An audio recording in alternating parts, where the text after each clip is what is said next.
జీవితంలో ఎప్పుడు మధ్య తరగతి మానవులు అదృష్టవంతులని నన్ను అడిగితే మన దేశంలో మధ్య తరగతి వాళ్లే ఎక్కువ. మనమంతా మధ్య తరగతి వాళ్ళవే.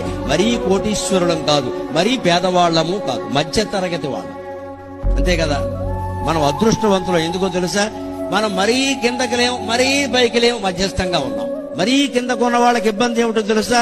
నిరంతరము బాధే. ఓ పూట ఉంటే రెండో పూట ఉండదు. ఓ పిల్లకి పెళ్లి చేస్తే రెండో పిల్లకి కష్టం.